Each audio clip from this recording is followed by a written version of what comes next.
Alhamdulillah, wa salatu wa salamu ala rasulillah. Toutes les louanges reviennent de droit à Allah.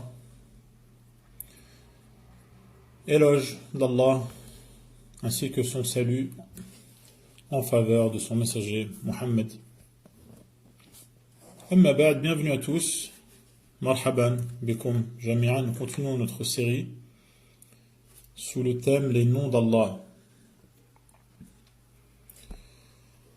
Et connaître les noms d'Allah permet de savoir qui est Allah, notre Créateur, qui nous a donné la vie dans un but bien précis qui est de l'adorer, de nous soumettre entièrement à lui, de vouer toutes les formes d'adoration exclusivement à lui en suivant son messager. On avait dit la dernière fois que les adorateurs d'Allah, ceux qui ont eu cette faveur, qui se sont hissés à ce sommet qui est le statut d'adorateur d'Allah. Ils n'ont pu avoir accès à ce haut degré que grâce à la miséricorde d'Allah. C'est pour cela, on avait dit dans le dernier cours, qu'Allah les appelle Ibadur Rahman, les adorateurs du Rahman. C'est parce que Allah leur a donc fait pitié, a eu pitié d'eux, qu'il les a hissés, leur a permis, les a embellis de ses qualités, les qualités qu'il a détaillées à la fin de Surat Al-Furqan. Et après avoir détaillé et énuméré leurs qualités, Allah conclut en disant que leur demeure finale sera le paradis. Et donc Allah, le premier nom d'Allah, celui qui vient en tête, Allah est également Ar-Rahman. On retrouve d'ailleurs la liaison, le lien entre le nom Allah et Ar-Rahman ainsi que Ar-Rahim dans la Basmala. La Basmala, c'est-à-dire lorsqu'on dit Bismillahir-Rahmanir-Rahim, notamment au début de chaque sourate. Sauf sourate Bara'a, sourate At-Tawbah, le repentir. Et Bismillahir-Rahmanir-Rahim, lorsqu'on prononce cette formule avant de commencer une sourate, signifie par le nom d'Allah qui est Rahman et qui est Rahim. On va justement expliquer ce soir ce que signifient ces deux noms. Par Allah, en mentionnant le nom d'Allah, notamment le fait qu'il soit Rahman et Rahim, je commence à lire. Je commence ma récitation. Je récite. Voilà le sens de Bismillahi ar-Rahmani ar-Rahim. Ar-Rahman, ar-Rahim. Ar-Rahman signifie celui dont la pitié, ar-Rahmah, la pitié, la miséricorde, est immense et couvre tout ce qui existe. Comme Allah dit, wa rahmati wasi'at kulla shay. Cette pitié est sans limite. Comme on avait dit la dernière fois, les qualités d'Allah ne sont pas comparables aux qualités de ses créatures. Parmi les créatures, beaucoup ont la qualité de la pitié, de la miséricorde envers leurs enfants, envers leurs amis, envers les faibles, etc. Mais aucune comparaison n'est possible entre la pitié des créatures, la pitié des gens, et celle d'Allah qui est le Créateur. Et notamment, la pitié d'Allah est sans limite, elle n'a pas de limite. Et sa miséricorde est incomparable avec celle des créatures. Allah a plus pitié de nous que la mère a pitié de son enfant. Et sans la miséricorde d'Allah, aucun d'entre nous n'aurait pu obtenir de bienfaits. Allah nous le rappelle à plusieurs reprises dans le Coran, en nous disant que si il n'y avait pas eu la pitié d'Allah, la bonté d'Allah, eh bien nous n'aurions pas obtenu tel ou tel bienfait, telle ou telle faveur. Voilà le sens de Ar-Rahman. Et Ar-Rahim, qui est un sens proche, signifie celui dont la pitié est visible, la pitié est manifeste. On en voit les effets sur les créatures. On voit les conséquences de sa pitié, la pitié de Rahim, sur les créatures. Notamment les croyants le jour du jugement, comme Allah a dit, وَكَانَ بِالْمُؤْمِنِينَ رَحِيمًا. Et donc, le terme Ar-Rahim va signifier la pitié dans le sens où elle atteint, elle concerne, elle a pour objet les créatures, et particulièrement certaines créatures à qui Allah a voulu faire une faveur particulière. Notamment les croyants le jour du jugement, qui seront les seuls à bénéficier de la pitié ce jour-là. Alors que sur terre, ici-bas, toutes les créatures en bénéficient. Même les mécréants. Car Allah, comme on le voit bien, les nourrit et les entretient. Et donc, autour de nous, les conséquences de la pitié d'Allah, de la rahma, de la miséricorde d'Allah, ces conséquences sont multiples. Chacun en profite à chaque instant de sa vie.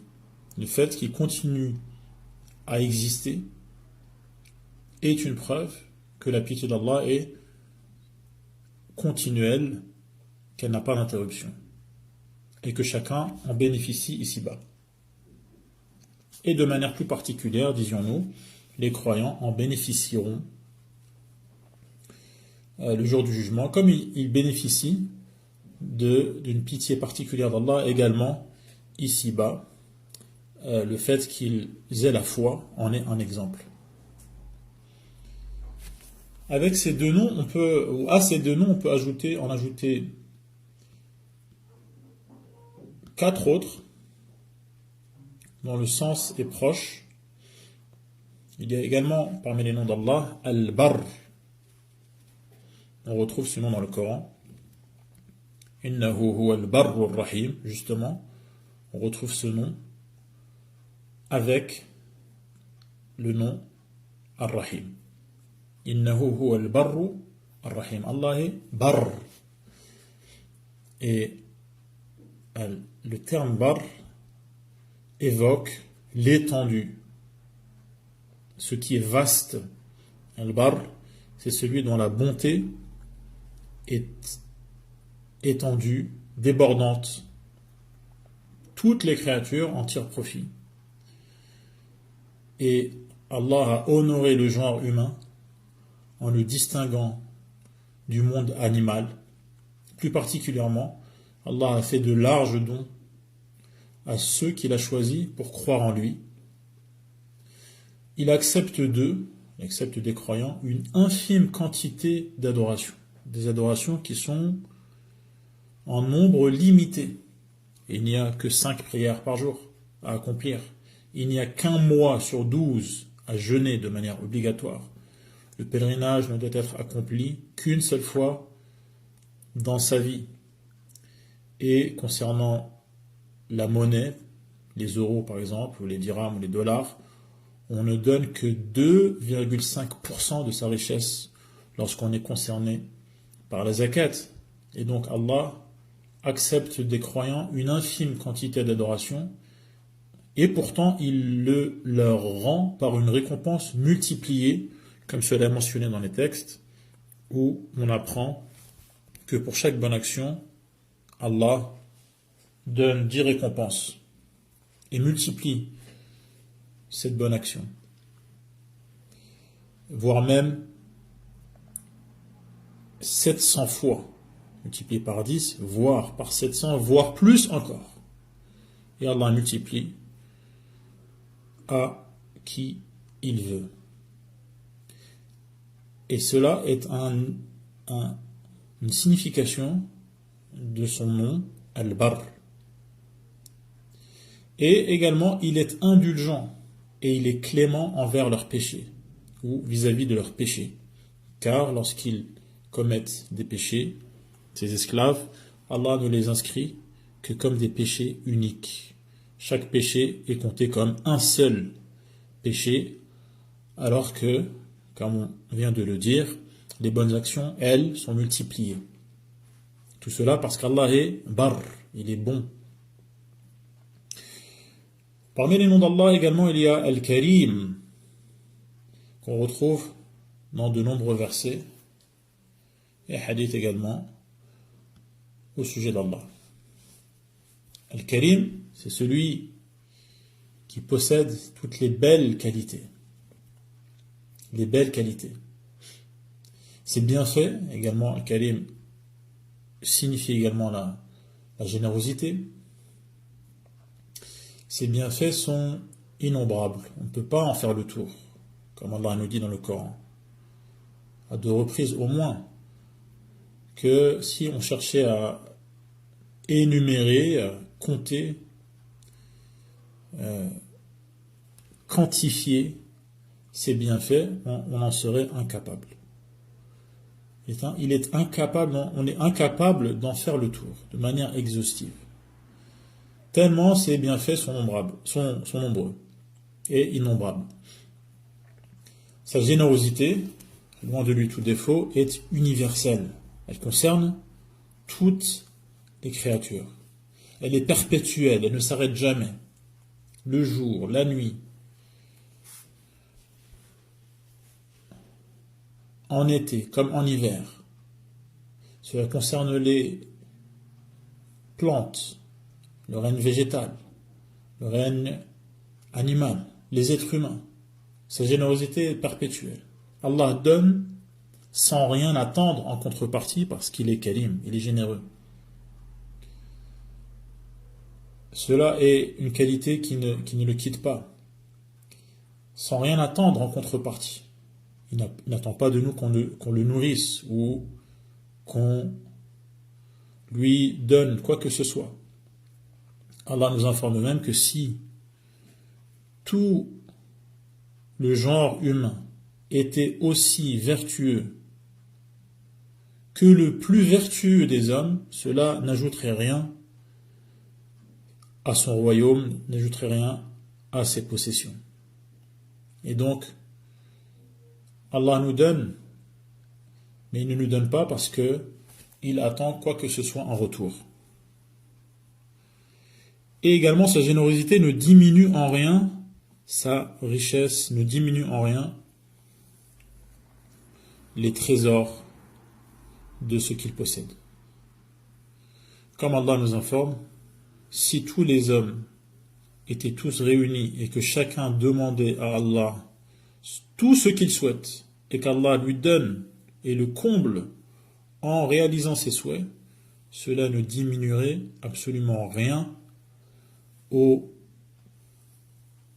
richesses d'Allah, aux possessions d'Allah, si ce n'est ce que diminue une épingle ou une aiguille, plutôt, qui est plongée dans un océan. Est-ce que cela diminue en quoi que ce soit cette immense étendue d'eau? Et donc la générosité d'Allah est extrêmement est extrême. Et Allah donne par pure bonté, sans rien attendre en contrepartie. Également, la parole d'Allah est d'une grande bénédiction. Le livre d'Allah est Karim. C'est un Coran Karim. C'est-à-dire que la parole d'Allah, le Coran, est d'une énorme bénédiction. Ses propriétés bénéfiques sont illimitées, extrêmes. C'est donc vers Allah que s'adressera celui qui est dans le besoin. Parmi les noms d'Allah également, au sens proche, il y a Al-Wahhab. Al-Wahhab, qu'on retrouve notamment dans le Coran. Al-Wahhab signifie le plus généreux bienfaiteur, celui qui donne et redonne, et ne cesse de donner. Wahhab, c'est une tournure donc intensive. Et les dons d'Allah ne connaissent aucune interruption. Il fournit à chacun, à chaque instant, tout ce qui lui convient. Ses ressources, les ressources d'Allah, sont illimitées. Tout ce qu'il a donné depuis le début de la création n'a rien diminué de ses richesses. Comme Allah nous dit, ses deux mains sont grandes ouvertes et il donne et octroie et attribue à ses créatures autant qu'il veut, jour et nuit. Il faut donc se montrer reconnaissant pour cette pluie de bienfaits. Parmi les noms d'Allah, il y a également Ar-Ra'ouf, qu'on retrouve notamment dans le Coran. Et Ar-Ra'ouf, c'est celui qui est infiniment miséricordieux, qui est pour qualité donc Ar-Ra'fa. C'est lui qui préserve également la foi des croyants. On retrouve ce nom après qu'Allah est mentionné, qui préservera la foi des croyants, qui ne laissera pas se perdre cette foi, ces actes de dévotion qui ont été sincèrement tournés vers lui. Il préserve la foi des croyants et les raffermit sur le droit chemin. وَمَا كَانَ اللَّهُ لِيُضِيعَ إِيمَانَكُمْ إِنَّ اللَّهَ بِالنَّاسِ لَرَءُوفٌ رَحِيمٌ. Il leur permet de réaliser, ces croyants, les bonnes œuvres. Et il leur promet la meilleure récompense. C'est lui qui évite à ses esclaves les voies sans issue, par pitié envers eux. C'est lui qui leur facilite le chemin qui mène à lui. Et les croyants ressentent cela. Ils sentent qu'Allah alors ouvre les portes. Il leur ouvre la voie par pitié. C'est, enfin, lui, Allah, Ar-Ra'ouf, qui tisse les solides liens de fraternité entre les musulmans. Les liens de fraternité qui sont donc intimement liés à la miséricorde qui est entre eux, à la pitié qui est entre eux. Qui est-ce qui a créé et tissé ces liens? C'est Allah Ar-Ra'ouf. Et ces liens sont les effets de sa pitié. C'est lui qui tisse les solides liens de fraternité entre les musulmans. On a donc vu ce soir les noms suivants: Ar-Rahman, Ar-Rahim, Al-Barr, Al-Karim, Al-Wahhab, Ar-Ra'ouf. 6 noms d'Allah. Ces nobles noms ont des significations proches. Ils dénotent tous qu'Allah a pour qualité la perfection de la clémence, l'infinie bonté, la grande générosité et pitié, et la pitié, ainsi donc tous les avantages, tous les plaisirs, tous les bienfaits dont jouissent les mondes célestes dans le ciel, terrestres sur terre, proviennent d'Allah, de sa miséricorde, sa bonté, son immense générosité. Tout ce qu'on voit autour de nous et qui a notre avantage, c'est en fait la manifestation de ce que signifient ces noms. Également tous les désagréments, les malheurs, craintes, dangers et autres nuisances qu'Allah a épargnés à ses créatures, cela est grâce à sa miséricorde et à sa bonté. Car seul lui peut produire, peut créer le bonheur, et seul lui peut débarrasser du malheur. Sa miséricorde l'emporte sur sa colère. On le remarque à travers la création d'Allah. Cela est indéniable. Cette miséricorde a même comblé le ciel et la terre. Elle comble également les cœurs des créatures, si bien que les créatures éprouvent de la pitié envers les autres. Et ce grâce à la miséricorde dont Allah les a recouverts et dont leurs cœurs furent les réceptacles, les objets qui reçoivent cette miséricorde d'Allah subhanahu wa ta'ala. Allah, comme le prophète nous a informé, a créé 100 miséricordes, et c'est 1% de cette miséricorde créée qui est sur terre et qui est partagée par ses créatures. Et les 99 autres pourcents sont réservés pour le jour dernier. Qu'Allah ait pitié de nous. Même les bêtes sauvages ont pitié de leurs petits, alors que ces animaux n'espèrent obtenir aucun profit, ni présent, ni à venir. On peut observer à travers cette clémence, cette tendresse des animaux envers leurs petits, des indices de tous les soins et de l'infinie miséricorde de leur Créateur. Et ces dons d'Allah englobent les habitants des cieux et de la terre. Il a mis à leur disposition tout ce qui peut leur être utile et leur permettre de vivre, faisant en sorte que ces moyens de subsistance, ces moyens de gagner son pain, sont liés à des causes qui sont à la portée de nos mains. Ce n'est pas quelque chose d'inaccessible. Cela se trouve par des voies faciles à emprunter. Et à chacun, Allah a facilité un moyen de gagner sa vie. Allah prend donc en charge tout être vivant sur cette planète. Il sait où cette créature séjourne, provisoirement ou définitivement. Comme vous savez, Allah nous invite à observer notre nourriture.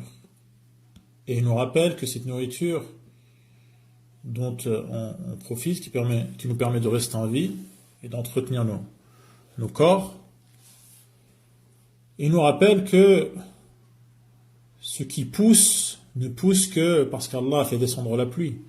C'est Allah qui a fait descendre la pluie. C'est Allah qui a fait en sorte que la terre se fonde pour absorber la pluie, déjà, et également se fend lorsque les graines laissent pousser les tiges qui deviennent ensuite des sources de nourriture, des fruits, des légumes, des arbres, des féculents, etc. Qui a permis cette combinaison entre les graines, les noyaux et l'eau? Ces réactions chimiques sont accomplies grâce à la miséricorde qu'Allah a pour nous, car par pitié envers nous, il a disséminé sur terre les sources de nourriture. La nutrition n'est possible que parce qu'Allah a permis à la nourriture de voir le jour, d'apparaître à la surface de la terre, et donc d'être à portée de nos mains également, de nourrir les animaux qui eux-mêmes vont être une source de viande notamment, de lait et autres intérêts. Ensuite, Allah a mis à notre disposition le feu qui permet de cuire les aliments. Sinon, comment on aurait pu faire? Allah a mis à notre disposition les éléments à partir desquels on peut faire un feu, donc le bois, comment produire une étincelle, les réactions chimiques qui font que le feu existe. Ensuite, il nous a donné l'intelligence nécessaire pour utiliser tous ces éléments, utiliser les graines, les moudre, en faire de la farine. Toute cette réflexion, mélanger à de l'eau pour en faire une pâte, pétrir, donner une forme au pain, le mettre à bonne température sur le feu, le reprendre avant qu'il se brûle. Il a mis dans notre corps également les éléments qui permettent d'en profiter. On a des dents, sinon ça aurait été compliqué de mâcher, la salive, la langue, etc. jusqu'à la fin du processus de digestion, jusqu'à la manière de se débarrasser de ces aliments une fois que le corps en a profité et que chaque nutriment atteigne les cellules qui en ont besoin dans notre corps, et ainsi de suite, jour après jour, aux quatre coins du monde, chaque créature vivante trouve la subsistance qui lui convient. Ce n'est pas le signe de la miséricorde d'Allah. Qu'est-ce que c'est sinon? Et Allah connaît mieux que ses créatures leurs propres intérêts. Il leur en a prédéterminé certains qui n'avaient pas voulu ni prévu. Et ça, on le voit autour de nous. Il y a des choses qui viennent à nous et qui nous sont utiles et qui sont indépendantes de notre volonté. et qui n'ont même pas été prévus par nous.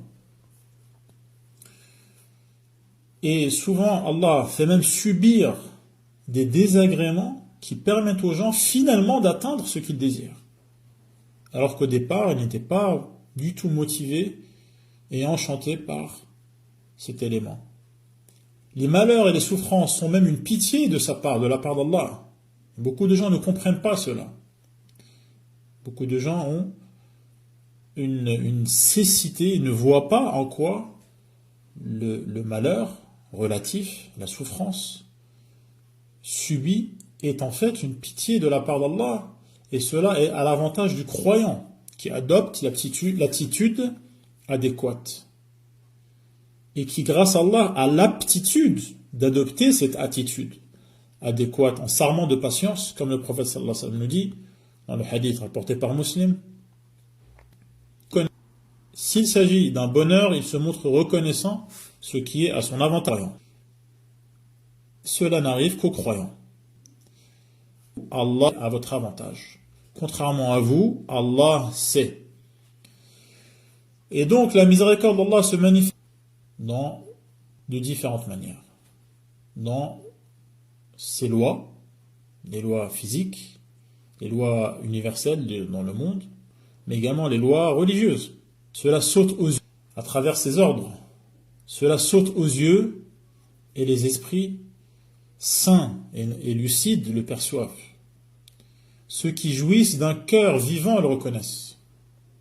La loi d'Allah est une lumière et une miséricorde. Elle guide nos pas. Il a fait en sorte que ces lois instaurées regorgent de clémence et mènent à l'ultime miséricorde, dans l'au-delà, au plus grand des bonheurs, à la joie la plus profonde, ici-bas également. Les nombreuses facilités qu'on retrouve dans la religion, dans la manière de se purifier, par exemple, dans la manière de prier, la pureté est facile, il n'y a que quelques membres à laver, lorsqu'il s'agit des ablutions par exemple. Celui qui ne trouve pas de l'eau ou qui n'est pas en mesure d'utiliser l'eau peut se contenter du tayammum, des ablutions sèches. Celui qui a des bottes déjà à laver ses pieds, ou des chaussettes peut, s'il a déjà lavé ses pieds, se contenter de passer les mains mouillées lorsqu'arrive le moment de se laver les pieds, pendant les ablutions, et autres accommodements, c'est un exemple, et autres accommodements dont Allah a doté sa loi, montrent clairement sa miséricorde et de sa générosité. Il y a le ramadan qui arrive, on voit que celui qui est en voyage, ou est malade, ou la femme enceinte, ou qui allait, ces gens-là peuvent se dispenser de jeûner, selon des qu'on n'a pas le temps de détailler. Mais cela montre la miséricorde de Allah est également détaillée dans ses lois de la religion. La miséricorde d'Allah, tous les indicateurs qu'Allah doit fixer sont également une marque de pitié envers les gens sont une car cela lui permet de protéger leur relire les leur réappel, leur honneur, leur religion, leur corps, leur bonne manière, leur richesse, leur corps, toutes les interdictions sont relatives à ces catégories, et ces catégories qu'on sont énumérées sont catégories, c'est les finalités de donc, la législation. On voit que ce qui est interdit en justice est interdit pour protéger la religion. Par exemple, l'interdiction interdite près des religion, par exemple, pour préserver la raison, par exemple, l'interdiction des substances enivrante, comme l'alcool ou l'ivraie, des drogues, comme par exemple l'honneur, les interdictions de la fornication, des relations honneur, comme l'interdiction en mariage, leur corps, hors interdiction de tout ce qui est nuisible, leur corps, comme l'interdiction des aliments visibles, par exemple, préserver de bonne manière, interdiction de tous les vulnérabilités, par exemple, de préserver les richesses, interdiction du vol, intervention du dépense, du gaspillage, dépenses excessives, même au gaspillage, d'autant car cela est dans leur intérêt. Une pitié envers les gens car cela est dans leur intérêt. De plus, Allah a mis à notre portée la mise en pratique des ordres qu'il nous donne. Cela est à notre portée. Allah ne nous demande, ou plutôt ne nous ordonne qu'en fonction de nos possibilités, que dans la mesure du possible, lorsqu'il s'agit d'agir. Donc, et ce par des voies relevant donc de la religion ou de la prédestination également. Donc dans la religion on voit des facilités et également dans ce qu'Allah a prédestiné, on voit que Allah a fait en sorte que l'application de sa religion est facile. Il nous aide à les mettre en pratique. Et cela montre bien à quel point Allah est clément. Pareillement, Allah a entouré ses interdits de toutes sortes d'obstacles qui en barrent l'accès. Ce n'est pas évident en vérité de désobéir à Allah. Il y a des obstacles. Il y a des... le pécheur est une barrière. Sauf dans le cas où le pécheur est un rebelle qui a vraiment un mauvais fond et qui brave les interdictions et ose s'embarquer dans la galère du péché. Allah a également instauré différentes peines. Il y a des peines religieuses qui sont appliquées, qui dissuadent les gens de commettre ces interdits, et permet donc de réduire la criminalité au sens large de manière considérable.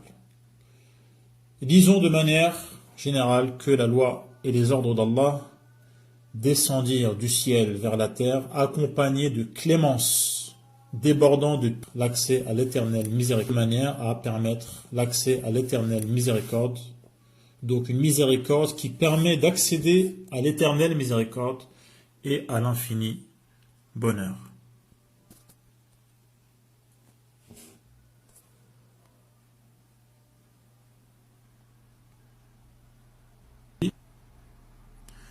Voilà pour aujourd'hui. Je vous donne rendez-vous la semaine prochaine, Inch'Allah. Wassalamu alaikum wa rahmatullahi wa barakatuh.